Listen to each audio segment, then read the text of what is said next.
Hi, I'm Angie, and today I'm in the craft room and I'm just about to clean out the bobbin area of my Janome Horizon 7700 sewing machine. So I just thought I would show you the process. If you have one of these machines, it's really important to clean out the bobbin area and remove all the lint buildup that gets in there. It's really simple to do. It's a little scary at first, but really you should be cleaning it out as often as every bobbin change, depending on what kind of thread you're using. I'm using a 100% cotton thread and it's very linty, and I really do need to clean it out almost every bobbin change. So the more you do it, the more comfortable you get doing it, and eventually it just you won't even think about it. It just becomes second nature. So the first thing you want to do is actually turn off your machine. I'm going to leave mine on so that I get the light from it, and then you can see a little bit better, but you should turn off your machine. You can also remove the needle if that's in your way. With the Horizon, you want to make sure that the even feed foot is up and your presser foot is up also. First thing I like to do is just remove the bobbin cover and remove the bobbin. And you're going to have to undo these two screws, this one and this one right here. And in your toolkit, you'll get a little key like this, which works. There is a bigger screwdriver, but it hits the top of the sewing machine. So you need to use the little one. Okay, so we take out the screws, and now you need to remove the needle plate there. I just kind of lift it up like that. You want to be very careful that you don't hit the automatic converter area there, which is a little more delicate. And just lift that off. And I don't know if you can see, but even though I just cleaned this, there's a lot of lint buildup here. Now, in your little kit is this brush, and I find this is the best thing for cleaning out the bobbin area. It's just, I don't know, they're like little magnets. They really cling on to the lint and pick it up very well. You want to make sure that you don't stick anything in there, drop anything in there, and you shouldn't use canned air because that will just push everything down. So the first thing I do is remove the bobbin case. Just lift it right out.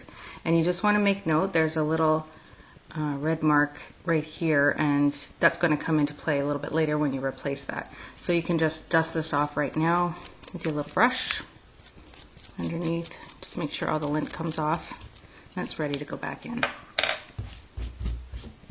I'm going to try and get a little closer here for you to see all the lint buildup in here.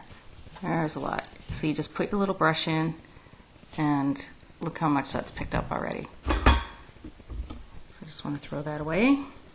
So the first thing I do is just sweep around that bobbin area and get out all the lint. And you want to get into the feed dogs and brush those out. And I kind of use the brush to sort of pick up the lint rather than force it down or blow it around. Just want to be very delicate.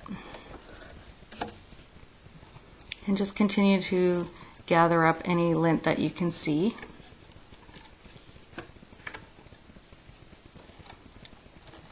Sometimes if you take a look from this side and that angle in, you can see areas that you've missed.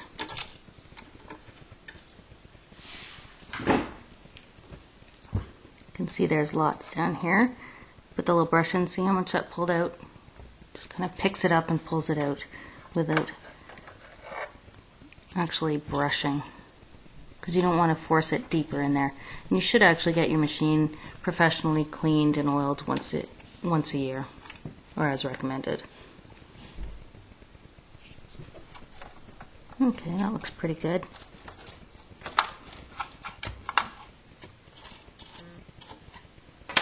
The next thing I do is take a soft cloth. It's just a nice flannel cloth, and I just wipe in that bobbin area with the cloth. That just really cleans it out, and just kind of dust off around it.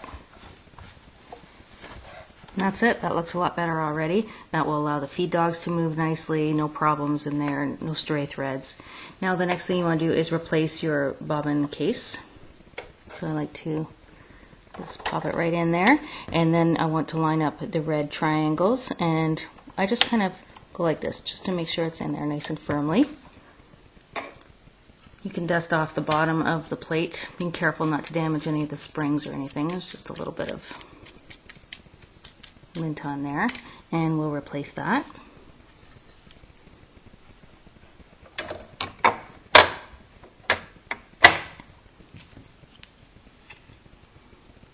And then of course you want to replace your screws. I get them in most of the way by hand, and then I just use the little screwdriver just to tighten them up. And then if you've taken out your needle, make sure to replace it and put your bobbin back in, feeding it properly, and put the cover back on. And there you have it. Your machine is all nice and clean and ready for you to continue sewing. And if you take care of your machine like this, it will run a lot better for you. You can find out more information in your manual on page 89, and that shows you exactly everything I've shown you here, how to clean the hook brace, feed dog, and thread cutter mechanism. Thanks for watching, and I hope this helps you use your Janome Horizon 7700.